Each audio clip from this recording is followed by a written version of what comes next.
Yesterday, on a cold, snow-covered street in Minneapolis, a 37-year-old American citizen named Renee Nicole Macklin Good was shot and killed by an immigration and customs enforcement agent. She was not armed, she was not charged with a crime, and she was not even the target of any investigation. Yet within seconds of federal agents stepping out of their vehicle, Renee was dead. This is what happens when a president gives federal agents a blank check and tells them to operate without restraint. Renee Nicole Macklin Good was a mother of three, a wife, a poet, and an award-winning writer who had recently moved to Minneapolis with her wife and her 6-year-old son. She was a graduate of Old Dominion University. And in 2020, she won a prestigious undergraduate prize from the Academy of American Poets. Her former professor described her as deeply compassionate, someone whose writing created space and safety for others. By every account, Renee was kind, thoughtful, and not politically extreme.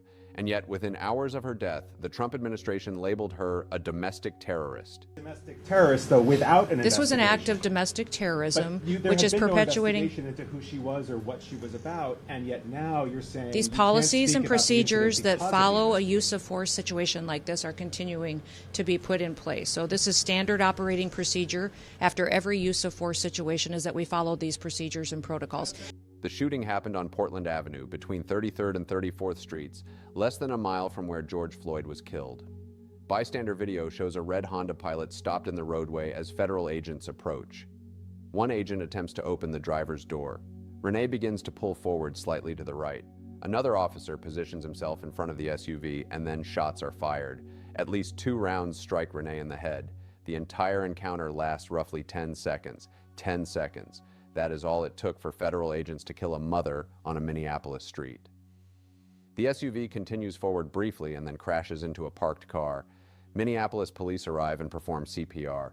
Renee is rushed to Hennepin County Medical Center, where she is pronounced dead. What the video does not clearly show is Renee deliberately attempting to strike an officer.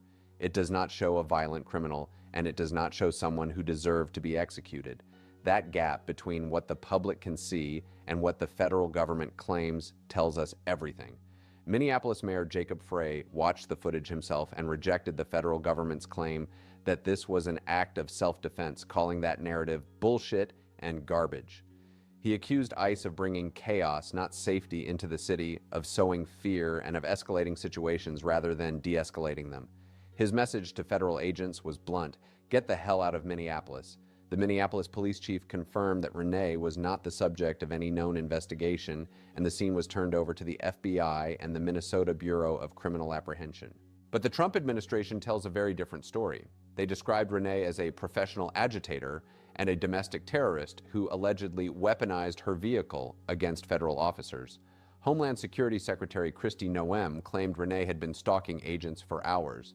President Trump shared a video clip online, claiming it showed Renee violently, willfully, and viciously running over an ICE officer. Vice President J.D. Vance framed the shooting as a clear case of an officer defending his life from a deranged leftist. This is not random. This is the playbook.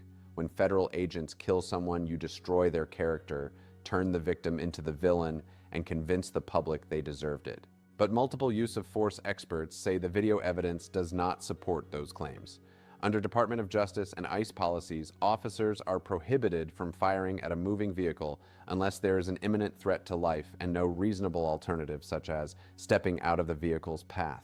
Experts reviewing the footage noted that the officer who fired appears to be outside the vehicle's path when shots were fired, and firing multiple rounds at a moving car suggests the officer was not directly in danger. This has a name: officer-created jeopardy. You step in front of a car, the car moves, you shoot the driver, you claim self-defense, and when the president has your back, you walk away clean. This is not an isolated case. This is what happens when Trump gives immigration agents unlimited authority and zero accountability. In recent months, ICE officers have fired on multiple individuals in vehicles across several states, repeatedly justifying those shootings by claiming the vehicle was used as a weapon. At least one other person has died under similar circumstances. Trump has turned ICE agents into his personal enforcement army.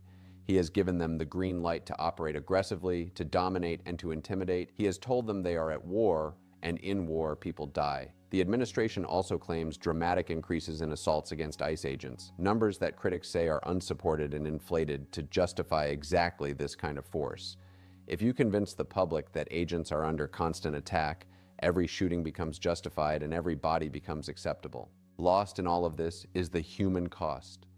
Video from the scene captures Renee's wife, Rebecca Brown Good, crying out, "That's my wife. I have a 6-year-old at school. We need a doctor." In unbearable grief, she says, "I made her come down here. It's my fault." Thousands gathered for vigils in Minneapolis. A fundraiser raised over $1.4 million in a single day, and a memorial now stands on Portland Avenue. A child lost a parent, a family lost a loved one, and it happened because the Trump administration decided that aggressive enforcement was more important than American lives. This is about what happens when a president removes the guardrails, when federal agents believe they can act with impunity, and when the White House actively defends those who kill. A 37-year-old American citizen is dead. She was unarmed. She was shot within seconds, and the Trump administration is calling her a terrorist to justify her killing.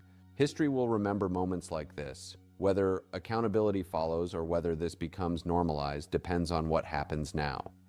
If you care about accountability and transparency, support independent journalism. Like this video, share it, and subscribe to Union Journalism for stories that power would rather you ignore. Thank you for watching.